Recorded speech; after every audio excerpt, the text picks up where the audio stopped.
Welcome back to episode of car talk. हमारे एक viewer हैं, ओवरसीज पाकिस्तानी हैं और वो यूके में रहते हैं। वो कह रहे हैं कि मैंने जो पाकिस्तान के अंदर न्यूज़ वगैरह देखी है ना, जो यहाँ न्यूज़ चैनल्स हैं, वो बताते हैं कि जी पाकिस्तान में हालात ख़राब हैं और वैसे भी नज़र आता है कि यार डॉलर महंगा हो रहा है, करेंसी डिवैल्यू हो रही है, इस तरह के मामला है, गुर्बत बढ़ रही है।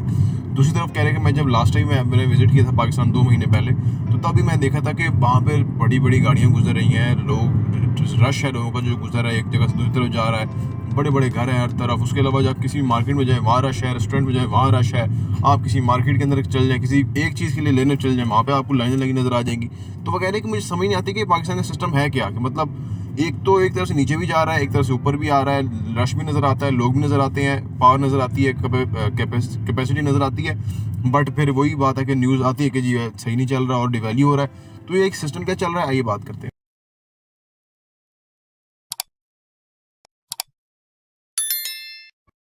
बिस्मिल्लाहिर्रहमानिर्रहीम, अस्सलाम वालेकुम रहमतुल्लाहि व बरकातुहू। देखिए जी, पाकिस्तान ना 25 करोड़ आबादी है। मैंने एक मुहतात अंदाजे के मुताबिक पाकिस्तान में 20% लोग यानी 5 करोड़ लोग जो हैं वो बहुत अमीर हैं, बहुत वेल इस्टेब्लिश हैं। वो महीने का 50 लाख रुपया कमाते हैं, इससे भी ज़्यादा।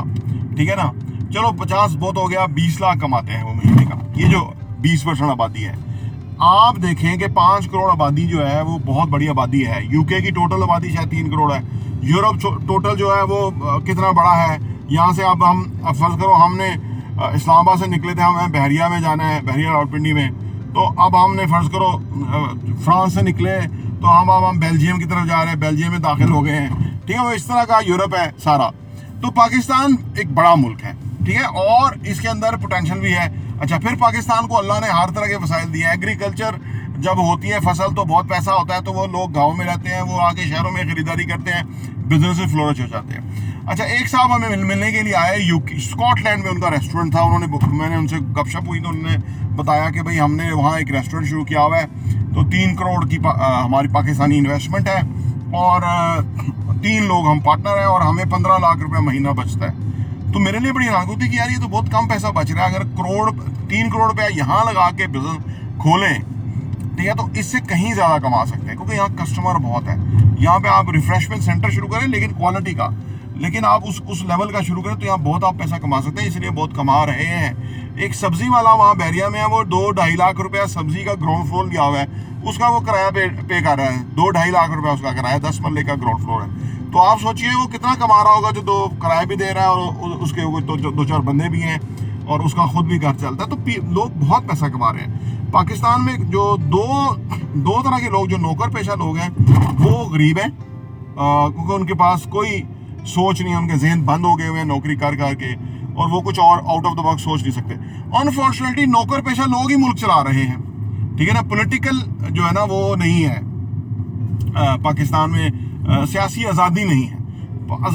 सियासी जो एक सियासत जो है उसको बदनाम कर दिया गया, सियासतदान को बदनाम कर दिया गया, लेकिन ये सारा प्रोपोगंडा किया गया आम आदमी को। वो नौकर पेशा ही इस तरह की फिलॉसफी नौकर पेशा की होती है। उसे अंदाजा ही नहीं है कि यार दुनिया में जो जमहूरियत है उसने क्या क्या रंग खिलाए हैं, उसने क्या क्या लोगों को दिया है, कितना ज्यादा। ये हमने बहुत पाकिस्तान में देखा कि कोई मुतबादल क़यादत आने ही नहीं दी जाती। इतने गंदा यहाँ पे पॉलिटिकल कल्चर है, उसकी वजह से पाकिस्तान पीछे है, उसकी वजह से पाकिस्तान की दुनिया में कोई रिस्पेक्ट नहीं है, क्योंकि वो जानते हैं कि ये चोर 2 नंबर लोग इनके ऊपर हुक्मरान होते हैं। तो ये क्या कौम है जो कि ये इनको नहीं हटा पा रही, ठीक है ना, दुनिया जानती है, ठीक है। और जहाँ पे 2 नंबर लोग होते हैं, चोर लोग होते हैं, उनको खरीदना, उनको ब्लैकमेल करना बहुत आसान होता है। जहाँ अफगानिस्तान में भी कोई टूट फूटा हुआ मुल्क था, लेकिन उन लोगों को खरीद नहीं सके वो, क्योंकि ईमान की ताकत के साथ थे। अगर पाकिस्तान में भी ऐसा हो जाए तो पाकिस्तान तो एक बहुत बड़ी फौज और बहुत बड़ा इंफ्रास्ट्रक्चर और बहुत बड़ा मुल्क है, हम तो किसी भी सुपर पावर से टकरा सकते हैं। लेकिन सिर्फ वो जो गद्दार लोग हैं, उन्होंने उन लोगों को प्रोटेक्शन यहाँ दी हुई है और वो उनको मशवरे देते हैं कि भाई आप हमारे ऊपर इस तरह से हुक्मरानी करें। हर प्रमोशन उनकी मर्जी से होती है। तो इस वजह से पाकिस्तान में कुछ बुरा नहीं है। पाकिस्तान में ये चंद ताकतें हैं जिन्होंने पाकिस्तान को गरीब बनाया हुआ है, पाकिस्तान को बीमार किया हुआ है, पाकिस्तान को नाकाम बनाया हुआ मुल्क है। और अवाम के पास खुशहाली है, अवाम के पास पैसा है, अवाम के पास बहुत कुछ है, और अवाम इस मुल्क को विद इन नो टाइम वापस इसको उठा सकते हैं। सब कुछ है, लेकिन ये जो सोचे हैं यहाँ पे, जो नौकर पेशा सोचे हैं, वो इस मुल्क को तबाह कर रही हैं 75 साल से, और उनको हमने अब हटाना होगा। अब हम जो है ना वो नकोनाक हो गया, आम पाकिस्तानी जो है वो इसको देख देख के वो जो ना परेशान हो गया कि ये इसको कैसे करेंगे। अब जहाद का टाइम है, इन लोगों के खिलाफ आवाज़ बुलंद करने का टाइम है, तब जाके पाकिस्तान चलेगा।